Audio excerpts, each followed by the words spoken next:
नमस्कार, मैं हूं चंद्रशेखर जोशी और आप देख रहे हैं अंतर्राष्ट्रीय खबरों का सबसे भरोसेमंद कार्यक्रम खबर दुनिया की। इस कार्यक्रम में हम आपको इस वक्त की बड़ी और महत्वपूर्ण अंतर्राष्ट्रीय खबरें बताते हैं और दो बड़ी खबरों पर अपने विशेषज्ञ मेहमान से चर्चा करते हैं। आज के एपिसोड में हम चर्चा करेंगे रूस यूक्रेन युद्ध की और जानेंगे कि कैसे ये युद्ध अब तक के सबसे खतरनाक मोड़ पर पहुंच चुका है। कैसे यूक्रेन ने अपनी रणनीति में बदलाव कर रूस को गहरी चोट पहुंचाना शुरू कर दिया है। वहीं रूस की बदले की कार्रवाई ने कैसे यूक्रेन को एक बार फिर तहस नहस करना शुरू कर दिया है। वहीं एपिसोड में हम चर्चा करेंगे कि गाजा फॉर्मूले को लेकर कैसे ट्रंप और नेतन्याहू आ गए हैं आमने सामने। इसके कारण क्यों फंस सकता है हमास और हिजबुल्लाह का मामला, और जानेंगे कि ईरान युद्ध, हॉर्मुज और लाल सागर में कैसा है तनाव और क्या चल रहा है बातचीत के मोर्चे पर। होंगी और भी महत्वपूर्ण अंतर्राष्ट्रीय खबरें, लेकिन आइए सबसे पहले आपको दिखाते हैं इस वक्त की अंतर्राष्ट्रीय हेडलाइंस। जल्द खुल सकता है हॉर्मुज का समुद्री मार्ग, ईरान ओमान के बीच डील अंतिम चरण में, नया रास्ता बनाने की कोशिश। राष्ट्रपति ने बुधवार तक समझौते की जताई उम्मीद, ईरान ने कहा अमेरिका का कुछ लेना देना नहीं।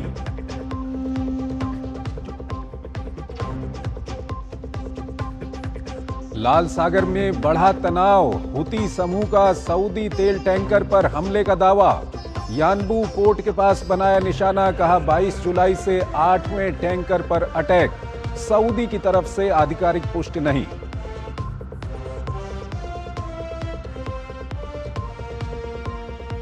कीव पर टूटा रूसी मिसाइलों का कहर, 17 की मौत, कई घायल। यूक्रेनी राष्ट्रपति ज़ेलेंस्की ने लगाया युद्ध अपराध का आरोप, कहा एयर डिफेंस सप्लाई पिछले साल से 3 गुना कम।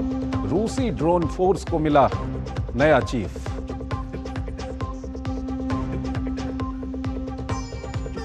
जापान के मिसाइल परीक्षण से भड़के किम जोंग उन ने दी कड़ी चेतावनी, कहा जापान के सैन्यीकरण को बर्दाश्त नहीं करेगा उत्तर कोरिया।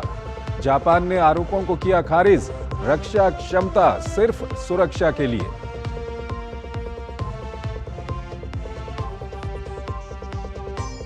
स्पेसएक्स के रॉकेट की चांद से टकराने की आशंका, धरती को खतरा नहीं, पुष्टि के लिए टेलीस्कोप इमेज का इंतजार।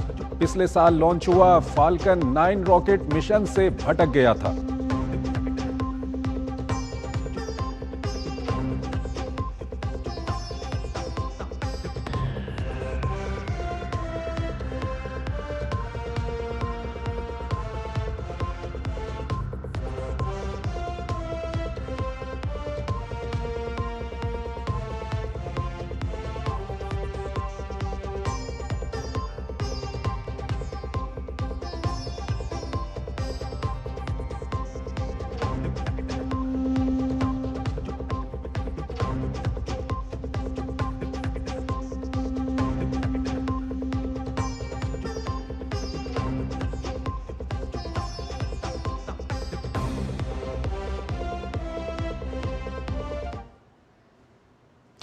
और आइए आपको पहली बड़ी खबर की ओर लिए चलते हैं। रूस यूक्रेन युद्ध अब तक के सबसे खतरनाक मोड़ पर पहुंच गया है। कीव पर रूस ने मिसाइलों और ड्रोन से अब तक के सबसे भीषण हमलों में से एक को अंजाम दिया है। वहीं यूक्रेन लगातार रूस के रणनीतिक और आर्थिक ठिकानों को निशाना बना रहा है, जबकि उत्तर कोरिया की मिसाइलों की एंट्री की आशंका ने खतरा और बढ़ा दिया है। आखिर कैसे बदल रही है इस युद्ध की तस्वीर, देखिए हमारी ये खास रिपोर्ट और फिर इस पर अपने विशेषज्ञ मेहमान से हम चर्चा करेंगे।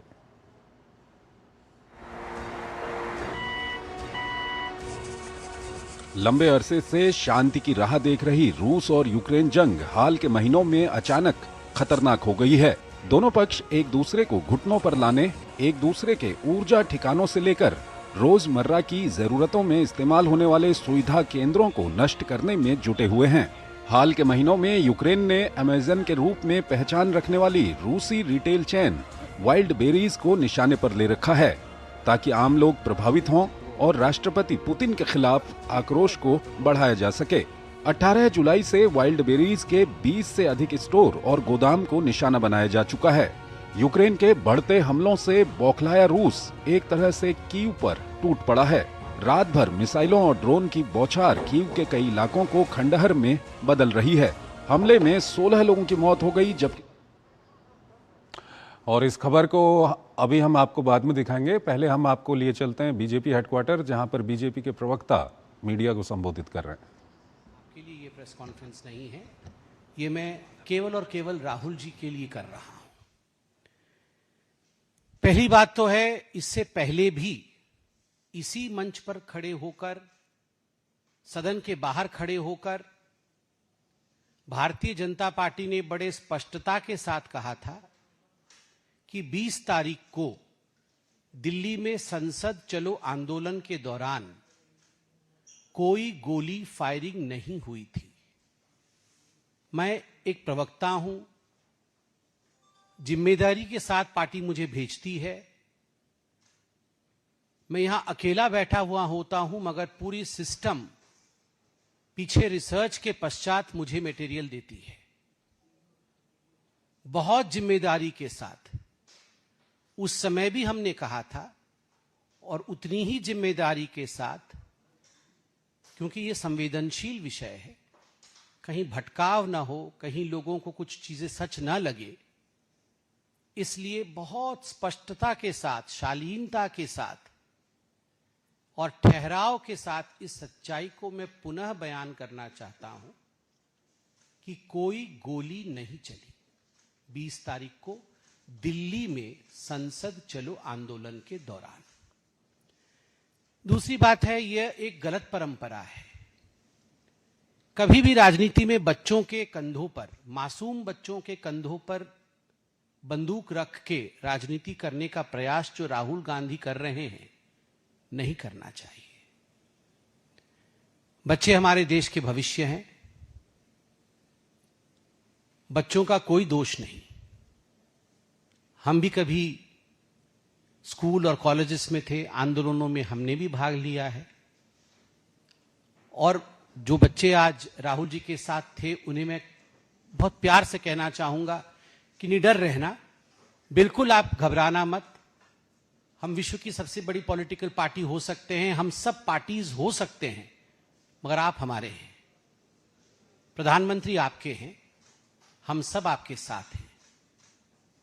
हम ऑपोजिशन की और राहुल गांधी की झूठी नैरेटिव को, the bunch of lies that mister Rahul Gandhi is trying to propagate, the selectivity that Rahul Gandhi has undertaken, हम उसे यहां एक्सपोज करना चाहते हैं। देश के बच्चों को निडर रहना चाहिए, और हां, जब भी आवश्यकता पड़े, आंदोलन इत्यादि, इनसे घबराना नहीं चाहिए। मगर झारखंड के बच्चे भी बच्चे ही हैं, वो भी आंदोलन कर रहे हैं। झारखंड के कुछ बच्चों से भी राहुल गांधी का इंटरेक्शन होना चाहिए, उनके भी तकलीफ और दुख को समझना चाहिए। मैं आज एक बहुत जाने माने मीडिया हाउस के एक आर्टिकल को पढ़ रहा हूं, झारखंड से है, अभी चंद घंटों पहले ये प्रकाशित हुआ है। मैं इसे पढ़ रहा हूं। मैं गोल्ड मेडलिस्ट हूं, पर डिप्रेशन, पैनिक अटैक झेल रही हूं। पेपर लीक पर बोली रांची प्रोटेस्ट में बैठी छात्रा। अभ्यर्थी प्रतीक्षा बताती है कि इन अनिश्चितता ने उनकी मेंटल हेल्थ को पूरी तरह तबाह कर दिया है। प्रतीक्षा कहती है कि मैं इस समय खुद डिप्रेशन से जूझ रही हूं। कई बार पैनिक अटैक आते हैं, पढ़ाई छोड़कर घर लौटने का मन करता है। खुद को परिवार पर बोझ महसूस करने लगी हूं। बचपन से हर क्लास में अव्वल रही। पोस्ट ग्रेजुएशन पीजी में यूनिवर्सिटी टॉप करके गोल्ड मेडल हासिल किया। बीएड पूरा किया, लेकिन आज अपनी ही दुर्दशा देखी नहीं जाती। रिश्तेदारों के ताने, शादी का दबाव और परीक्षा रद्द होने का डर। झारखंड के इस सिस्टम ने मुझे डिप्रेशन और पैनिक अटैक की मरीज बना दिया है। झारखंड में जो जेपीएससी और जेएसएससी धांधली हुई है, उसके खिलाफ आवाज उठाते हुए अभ्यर्थी ने यह बताया है। पूरी कहानी आगे और भी है। समय की कमी के कारण मैं पूरी कहानी नहीं बता रहा हूं, जो एक बहुत जाने माने चैनल ने आज प्रकाशित किया है। मगर ये जो सिलेक्टिविटी है, जहां झारखंड के बच्चों के ऊपर अत्याचार हो रहा है, उसे राहुल गांधी कन्वीनियंटली दबा दे रहे हैं। वो झारखंड नहीं जा रहे हैं क्योंकि उनकी सरकार वहां है। और लास्ट में राहुल जी का जो वक्तव्य था कि अमित शाह जी सदन में नहीं आ रहे, माननीय गृह मंत्री सदन में नहीं आ रहे। राहुल जी, आप सदन चलने कहां दे रहे? और आप सब पत्रकार बंधु, आप सब पार्लियामेंट में रहते हैं, आप सभी देखते हैं, हम सबके पहुंचने से पहले माननीय गृह मंत्री सदन पहुंचते हैं और हम सब जब सदन से लौटते हैं उसके बाद वो सदन छोड़ के कभी मध्य रात्रि में, कभी रात को 10 बजे, आवश्यकता पड़े तो कई बार हम सबने देखा है, मैंने भी देखा है, रात को 1 या 2 बजे वो सदन से आते हैं। मगर सदन चल कहां रही है? 5 मिनट से अधिक, 10 मिनट से अधिक तो सदन चलने नहीं दिया जा रहा है। 11 बजे सदन शुरू होता है, हुड़दंग इस प्रकार मचाई जाती है राहुल गांधी जी और उनके सांसदों द्वारा कि 2 मिनट के अंदर हाउस को एडजॉर्न करना पड़ता है।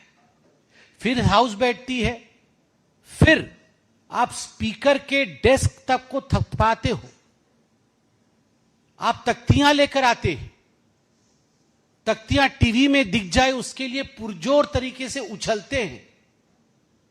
वैसे में किस प्रकार से आप आशा कर रहे हैं जहां सदन नहीं चल रहा है और आप ये कह रहे हैं कि माननीय गृहमंत्री नहीं आ रहे? जिस विभाग की चर्चा रहती है उस विभाग के मंत्री अवश्य आते हैं। माननीय गृह मंत्री की विभाग की चर्चा होगी, वो जरूर रहेंगे, वो हैं सदन में ही है। मगर आप किसी भी विषय पे चर्चा नहीं होने दे रहे, किसी भी विषय पे आप सदन को चलने नहीं दे रहे। देश ये सब कुछ देख रहा है क्योंकि राहुल गांधी कहीं ना कहीं अपने आधार पर आज नरेटिव नहीं सेट कर पा रहे हैं, तो दूसरों के कंधे पर बंदूक रख के नरेटिव सेट करने की ये जो प्रयास है राहुल जी, यह राजनीति में उचित नहीं है। और मैं फिर से कहना चाहूंगा, आज का ये press conference Rahul Gandhi ji, Congress party और उसकी राजनीति के तरीकों पर है। बच्चों से, और मैंने सुना आज मुस्कान ने भी कहा कि मैं मुस्कान शर्मा हूं। मुस्कान, आप अगर मुस्कान शर्मा भी हो तो हमारी देश की बिटिया हो, और मुस्कान खान भी हो तो हमारी ही देश की बिटिया हो। शर्मा हो या खान हो, ये हिंदुस्तान की देश की बेटी हो। सबका साथ, सबका विश्वास, सबका विकास और सबके प्रयास से ये देश बढ़ता है। इसलिए ये जो डिविजिव एजेंडा सेट करके राहुल गांधी जी ने चलाने की कोशिश की है, यह बहुत गलत है। यह देश का हृदय इतना बड़ा है कि इस देश ने देखा है कि आप साधु के वेश में आकर पार्लियामेंट के आगे बैठते हैं, साधु को घसीटा जाता है, साधु जी त्रिपुंड लगाए हुए हैं, गेरुआ वस्त्र पहने हुए, उनकी पिटाई की जाती है। मगर इस देश का हृदय इतना बड़ा है कि वह इस गरल को भी श्रावण के मास में पी जाता है, मगर उस पर उफ तक नहीं कहता है। और आप इस देश में विभाजन के बीज बो रहे हो बच्चों के माध्यम से। बच्चे, कभी यह मत सोचना कि धर्म के आधार पर इस देश के बच्चों को विभाजित करने का प्रयास कोई कर रहा है। निडर होकर आगे बढ़िए, हम सब आपके साथ हैं और सारे बच्चे इस देश के हैं। इतना ही मैं कहना चाहता था। बहुत बहुत धन्यवाद।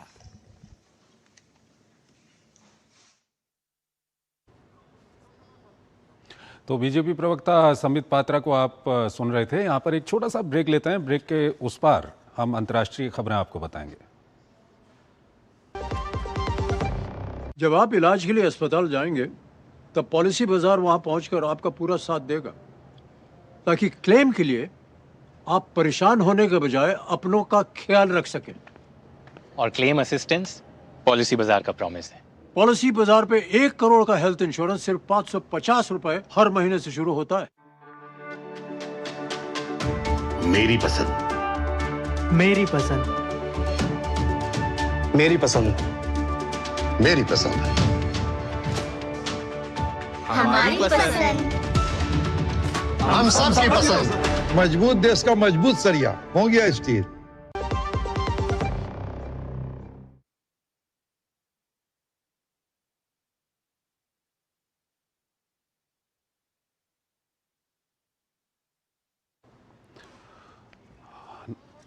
स्वागत है आपका। और सबसे पहले हम आपको खबर दिखाते हैं, रूस यूक्रेन युद्ध किस तरह से चल रहा है। काफी खतरनाक मोड़ पर यह पहुंच गया है।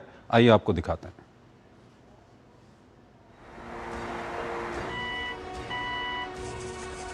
लंबे अरसे से शांति की राह देख रही रूस और यूक्रेन जंग हाल के महीनों में अचानक खतरनाक हो गई है।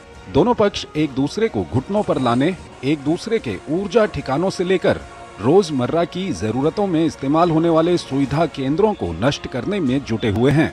हाल के महीनों में यूक्रेन ने अमेज़न के रूप में पहचान रखने वाली रूसी रिटेल चेन वाइल्ड बेरीज को निशाने पर ले रखा है, ताकि आम लोग प्रभावित हों और राष्ट्रपति पुतिन के खिलाफ आक्रोश को बढ़ाया जा सके। 18 जुलाई से वाइल्ड बेरीज के 20 से अधिक स्टोर और गोदाम को निशाना बनाया जा चुका है। यूक्रेन के बढ़ते हमलों से बौखलाया रूस एक तरह से कीव पर टूट पड़ा है। रात भर मिसाइलों और ड्रोन की बौछार कीव के कई इलाकों को खंडहर में बदल रही है। हमले में 16 लोगों की मौत हो गई, जबकि 27 लोग घायल हो गए। यूक्रेन के बढ़ते हमलों से बौखलाया रूस कीव पर टूट पड़ा है। रात भर मिसाइलों और ड्रोन की बौछार कीव के कई इलाकों को खंडहर में बदल रही है। हमले में 16 लोगों की मौत हो गई, जबकि 27 लोग घायल हो गए हैं। यूक्रेन की माने तो रूस ने एक रात में 4 ज़िरकॉन हाइपरसोनिक मिसाइलें, 24 इस्कंदर एम बैलिस्टिक मिसाइलें और 115 ड्रोन दागे। हालांकि यूक्रेन ने 98 ड्रोन्स को मार गिराने का दावा किया, लेकिन एक भी मिसाइल को रोक नहीं पाया। यूक्रेन ने रिहायशी इलाकों को निशाना बनाने का आरोप लगाया है, लेकिन रूस ने इसका खंडन करते हुए सैन्य ठिकानों पर हमले की बात कही है। इस बीच यूक्रेन ने रूस पर युद्ध अपराध का आरोप लगाया है। खिरसोन से सामने आए एक वीडियो में ड्रोन को एक आदमी का पीछा करते हुए दिखाया गया है। वो आदमी ड्रोन से बचने के लिए सड़क पर गाड़ी के पीछे छिपने की कोशिश करता है, तभी ड्रोन में जबरदस्त धमाका हो जाता है। उसकी पहचान सब्जी बेचने वाले यूरी के तौर पर की गई है। राष्ट्रपति ज़ेलेंस्की ने इसकी कड़ी निंदा करते हुए कहा है कि ये प्रमाण है कि रूस युद्ध के नियमों का उल्लंघन करते हुए आम नागरिकों को निशाना बना रहा है। ड्रोन के साथ यूक्रेन की सबसे बड़ी चिंता रूसी बैलिस्टिक मिसाइलों को रोकना है। एडवांस्ड एयर डिफेंस सिस्टम की भारी कमी के कारण यूक्रेन के लिए रूसी मिसाइलों को रोक पाना मुश्किल होता जा रहा है। हालांकि यूक्रेन लगातार अमेरिका से एडवांस्ड एयर डिफेंस सिस्टम की मांग कर रहा है। ये दुनिया की उन चुनिंदा प्रणालियों में शामिल है जो बैलिस्टिक मिसाइलों को रोकने में सक्षम है। रिपोर्ट के मुताबिक अमेरिका यूक्रेन को PAC-3 मिसाइलों के उत्पादन की अनुमति देने पर बातचीत कर रहा है। हालांकि राष्ट्रपति डोनाल्ड ट्रंप ने इस सौदे को लेकर सवाल उठाए थे। विकल्पों में यूक्रेन में मिसाइल के कुछ हिस्सों का निर्माण और जर्मनी में अंतिम असेंबली की योजना पर चर्चा चल रही है, लेकिन इस पूरी प्रक्रिया में 1 साल से ज्यादा समय लग सकता है। रूसी मिसाइलें क्या कम थीं कि अब उत्तर कोरियाई मिसाइलें भी यूक्रेन का इम्तिहान लेने वाली हैं।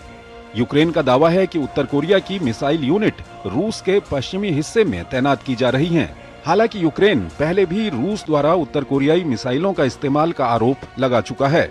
अगर ये सच है तो हवाई रक्षा प्रणाली की भी किल्लत का सामना कर रहे यूक्रेन को भारी नुकसान उठाना पड़ सकता है।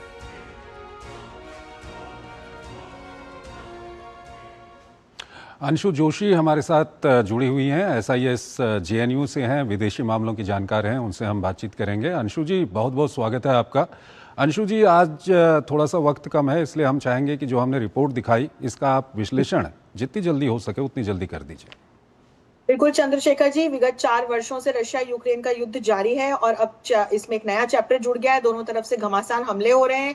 इसमें उत्तर कोरिया के इन्वॉल्वमेंट की बात भी यूक्रेन कर रहा है। दूसरी तरफ एक नया पॉइंट जोड़ दूं, यूक्रेन ने बीते दिनों ईरानियन शिप्स पे हमला किया है और सबसे महत्वपूर्ण बात यह है कि पश्चिम एशिया के संकट में जहां रशिया ईरान के पीछे इनडायरेक्टली खड़ा है, वहीं रशिया यूक्रेन के युद्ध में यूएस इनडायरेक्टली यूक्रेन के पीछे खड़ा हुआ है। तो कहीं ना कहीं विश्व की ये 2 महाशक्तियां, दोनों जो ये बैटल ग्राउंड चल रहे हैं, रशिया यूक्रेन युद्ध युद्ध और पश्चिम एशिया का युद्ध इसमें हमें इन्वॉल्व दिखाई दे रही है और इसकी वजह से एक विश्व युद्ध का संकट हमको गहराता हुआ दिखाई पड़ रहा है, क्योंकि इधर ईरान और अमेरिका के बीच भी लगातार संकट और तनाव बढ़ रहा है और उधर रशिया और यूक्रेन के बीच भी लगातार तनाव और संकट बढ़ता जा रहा है। चंद्रशेखर जी। ठीक है अंशु जी, हमारे साथ बने रहिएगा।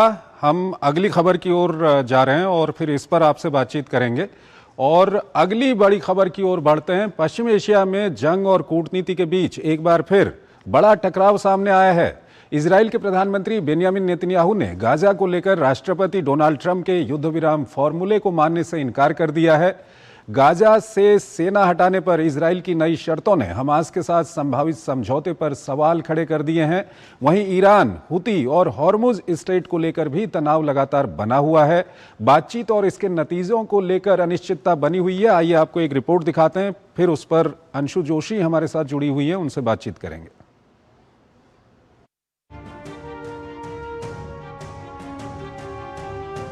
इजराइल के प्रधानमंत्री बेंजामिन नेतन्याहू एक बार फिर राष्ट्रपति डोनाल्ड ट्रंप से सीधे टकराते नजर आ रहे हैं। उन्होंने ट्रंप के हमास के हथियार डालने के समझौते को मानने से इनकार कर दिया है। नेतन्याहू ने दो टूक कह दिया है कि उन्हें बोर्ड ऑफ पीस का प्रस्ताव स्वीकार नहीं। शर्त यह है कि हमास पहले पूरी तरह से हथियार डाले, फिर इजरायली सेना गाजा छोड़ेगी। नेतन्याहू की इस टिप्पणी के बाद हमास के हथियार डालने के समझौते पर संदेह पैदा हो गया है। समझौते के तहत जैसे ही हमास हथियार डालना शुरू करता, वैसे ही इजरायली सेना पीछे हटकर गाजा में पहले वाली येलो लाइन तक चली जाती। इजराइल अक्टूबर 2025 के युद्ध विराम समझौते के तहत येलो लाइन तक पीछे हट गया था, लेकिन बाद में उसने गाजा के 53% से बढ़ाकर 60% से अधिक हिस्से पर अपना नियंत्रण कर लिया। नेतन्याहू ने इजरायली सेना को गाजा में मौजूदा स्थिति से पीछे हटाने से इनकार कर दिया है। नेतन्याहू ने कहा है कि समझौते से संबंधित एक मसौदा भेजा गया था, लेकिन उसे अस्वीकार कर दिया गया है। वो हमारा मसौदा नहीं था। इस पर टिप्पणियां और सुझाव वापस भेज दिए गए हैं। इजराइल ने हिजबुल्लाह के सामने भी यही शर्त रखी है। रोम में लेबनान के साथ हो रही वार्ता में इजराइल ने कहा कि हिजबुल्लाह के हथियार छोड़ने तक IDF दक्षिणी लेबनान में बनी रहेगी। इजराइल के इस कदम से पश्चिम एशिया के तनाव के मुख्य कारण के सुलझने को झटका लगा है, तो वहीं ईरान के मोर्चे पर न युद्ध न शांति की स्थिति बनी हुई है। राष्ट्रपति ट्रंप ने ईरान को चेतावनी देते हुए कहा है कि होर्मुज स्ट्रेट बहुत जल्द खोलना होगा। अगर ऐसा नहीं हुआ तो अमेरिका जोरदार सैन्य कार्रवाई करेगा। उन्होंने एक बार फिर दोहराया कि ईरान से बहुत अच्छी बातचीत चल रही है, भले ही तेहरान सार्वजनिक तौर पर इससे इनकार करता हो। वहीं ईरान ने आरोप लगाया है कि होर्मुज स्ट्रेट को लेकर ओमान के साथ होने वाला समझौता अमेरिका की दखलंदाजी और सैन्य धमकियों की वजह से टल रहा है। तेहरान का कहना है कि सिर्फ समझौता हो जाने से जहाजों की आवाजाही तुरंत सामान्य नहीं होगी। उधर हुती समूह ने सऊदी अरब के यानबू पोर्ट के पास एक सऊदी तेल टैंकर पर मिसाइल हमलों का दावा किया है। हालांकि स्वतंत्र रूप से इसकी पुष्टि नहीं हो पाई है। 22 जुलाई को शुरू हुई नाकेबंदी के बाद ये सऊदी तेल टैंकरों पर 8वां हमला है। ईरान की ओर से होर्मुज बंद किए जाने के बाद लाल सागर स्थित यानबू बंदरगाह सऊदी तेल की आपूर्ति के लिए मुख्य निकासी केंद्र बन गया है। उधर अमेरिका में हथियारों के भंडार में बड़ी किल्लत को लेकर मीडिया रिपोर्ट्स ने खलबली मचा दी है। एक चैनल ने दावा किया है कि अमेरिकी सेना थार्ड मिसाइल डिफेंस सिस्टम के करीब 80% इंटरसेप्टर और पैट्रियट सिस्टम के लगभग आधे इंटरसेप्टर इस्तेमाल कर चुकी है। रिपोर्ट में हथियारों के तेजी से घटते भंडार को ईरान पर प्रस्तावित बड़े हमले को टालने की एक बड़ी वजह बताया गया है। हालांकि अमेरिका ने इन दावों को खारिज कर दिया है। अंशु जोशी हमारे साथ बनी हुई है, SIS JNU से हैं, विदेशी मामलों की जानकार हैं। अंशु जी, एक तो खबर है ये आ रही है कि ओमान और ईरान के बीच में हॉर्मुज को लेकर के जल्द ही कोई डील हो सकती है। इस पर क्या कुछ कहेंगे आप? उसके बाद हम हमास और नेतन्याहू वाले मामले पर बात करेंगे। चंद्रशेखर जी, ये पूरे मामले को और विकट स्थिति की ओर ले जाती हुई स्थिति दिख रही है, क्योंकि ओमान ना अभी तक एक न्यूट्रल स्टेट के रूप में काम करता था। ये स्ट्रेट ऑफ हॉर्मुज के एंट्रेंस पर स्थित है और स्ट्रेट ऑफ हॉर्मुज के संचालन में इसकी बहुत महत्वपूर्ण भूमिका है। अभी तक सिर्फ ईरान ने इसको कंटेन करने की बात की। अब ओमानी अधिकारी ये कह रहे हैं कि स्ट्रेट ऑफ हॉर्मुज को हम भी को मैनेज करेंगे। और वे भी इस पर शुल्क लगाए जाने की बात को पर सहमत हैं और वो ईरान के साथ मिलकर के इस पूरे जो यहाँ पर शुल्क लगाया जाएगा वेसल्स की आवाजाही पर, उसकी बात कर रहे हैं, जो कि अंतरराष्ट्रीय नियमों के विरुद्ध है। तो यदि ओमान और ईरान के बीच इस प्रकार की कोई बातचीत होती है और कुछ निष्कर्ष निकल के आता है, तो वो वैश्विक तेल और ऊर्जा की जो पूरी एक आपूर्ति श्रृंखला है, सप्लाई चेन है, उसके लिए एक चुनौती के रूप में हमारे सामने आएगा। जी चंद्रशेखर जी। इसके अलावा अंशु जी, जो हमास को लेकर के हम देख रहे हैं कि जो डोनाल्ड ट्रंप का फॉर्मूला था गाजा को लेकर के, नेतन्याहू उसको नहीं मान रहे हैं। वो कह रहे हैं कि हमास पहले पूरी तरह से अपने हथियार त्यागे, उसके बाद इजराइल अपनी सेना को वहां से हटाने के बारे में बात करेगा। तो ये कितना मुश्किल हो सकता है जो गाजा का प्लान है ट्रंप का, उसको लेकर के? चंद्रशेखर जी, ये पहले से नेतन्याहू के स्टेटमेंट्स रहे हैं, इजराइल का स्टैंड रहा है कि जब तक पूरी तरह से डीएक्टिवेट होकर के हमास, जिसको कि पूरी दुनिया आतंकवादी संगठन मानती है, गाजा को नहीं छोड़ता या फॉर दैट मैटर पैलेस्टीन को कंट्रोल करना नहीं छोड़ता, तब तक इजराइल किसी तरह की भी बातचीत के लिए या शांति के लिए आगे नहीं आएगा। तब तक वो लेबनान के साथ भी और गाजा में भी अपने युद्ध को जारी रखेगा। और ट्रंप ने ये सोचा था कि इस प्रकार की कोई बातचीत हो जाएगी, लेकिन दोनों ही अपने अपने रुख पर अड़े हुए हैं। और अब नेतन्याहू ने अपने स्टेटमेंट से इस बात को बिल्कुल स्पष्ट कर दिया है कि जब तक हमास यहां से पीछे नहीं हटता, तब तक नेतन्याहू पीछे नहीं हटेंगे। और आप हमास छोड़िए, दूसरा जो एक स्ट्रेट ऑफ हॉर्मुज के पैरेलली सऊदी की जो ईस्ट वेस्ट पाइपलाइन है, जो शीत युद्ध के दौरान बनी थी, वहां से जो ये तेल की आवाजाही शुरू हुई, तो आप देखिए पोर्ट ऑफ यानबू की तरफ हुतीज और एक्टिव हो गए हैं। तो ईरान ने इस वक्त हमास, हिजबुल्लाह और हुतीज तीनों को सुपर एक्टिवेट कर रखा है। इसलिए मुझे लगता है कि इजराइल और हमास के बीच में जिस प्रकार की वार्ता ट्रंप चाह रहे हैं, वो अभी होना मुश्किल है। बहुत बहुत आपका शुक्रिया अंशु जी, हमारे इस कार्यक्रम में जुड़ने के लिए और दोनों ही महत्वपूर्ण विषयों पर अपना महत्वपूर्ण विश्लेषण हमारे दर्शकों के साथ साझा करने के लिए। इसी के साथ अंतर्राष्ट्रीय खबरों के हमारे इस कार्यक्रम को हम यहीं पर समाप्त करते हैं। आप हमारी पूरी टीम को इजाज़त दीजिए। नमस्कार।